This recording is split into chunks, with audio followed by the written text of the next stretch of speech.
May mga kumausap umano sa kanya para talikuran ang majority block sa Senado kapalit ang pagpapawalang bisa sa kanyang kaso.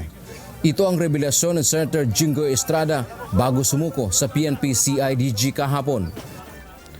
Ngayon ko lang po isa sa publiko ito. Maraming beses po ako inalok na talikuran ang independent majority block kapalit ang pagbabasura sa aking kaso. Ngunit, hindi ko po ito tinanggap.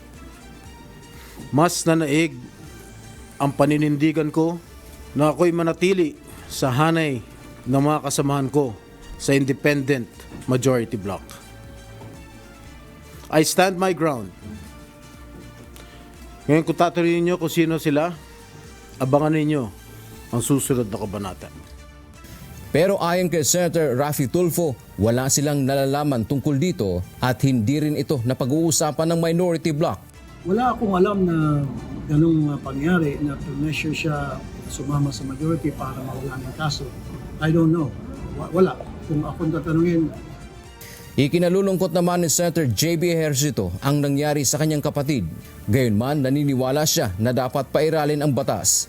Siyempre bilang kapatid na nalulungkot din ako kasama, nalulungkot ako para sa kanya, sa kanyang pamilya. Kaya lang, sa public servant, kailangan hayaan natin na umusad ang batas. Dapat natin malaman ang katotohanan at saka dapat manaig ang hustisya.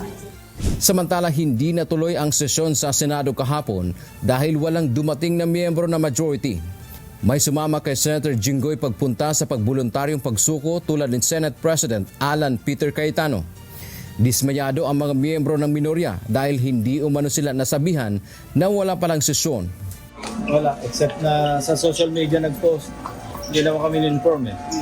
Sa kanyang pahayag, hinamon ni Senate President Alan Peter Cayetano ang minorya na ipagtanggol ang independence ng Senado.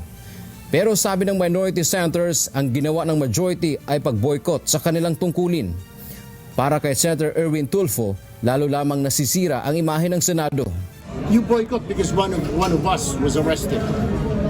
Sinasabi na nga dati, bakit walang nahuhuli, bakit walang kinakasuhan. Ito na, hinuli. Marami. Boycott. Binigyang diin ng minority senators na may mahalagang isyu na dapat sanang talakayin, ngunit na ipagpaliban dahil sa kawalan ng quorum. Anya, matapos sanang maihatid si Senator Jinggoy sa CIDG, ay dapat na kaagad bumalik ng Senado ang mga miyembro ng majority upang nakapagsagawa sana sila ng sesyon. Marami kami mga trabaho today na hindi na nagawa dahil nga sa insidente. So nakakaya. Iginiit naman ng Senator Sherwin Gatchalian na hindi dapat basta kinansela ang sesyon ng Senado kung hindi nagkaroon ng konsultasyon ang kapwa majority at minority. Ayon sa senador, pinag-iisipan nila ang paghahain ng ethics complaint laban sa majority dahil sa paglabag umano sa Senate rules. Muling nanindigan ang mga miyembro ng minority na nais nilang magtrabaho at iginiit ang pagkakaroon ng quorum. Dan Tiamento, humahataw sa Balita Ngayon.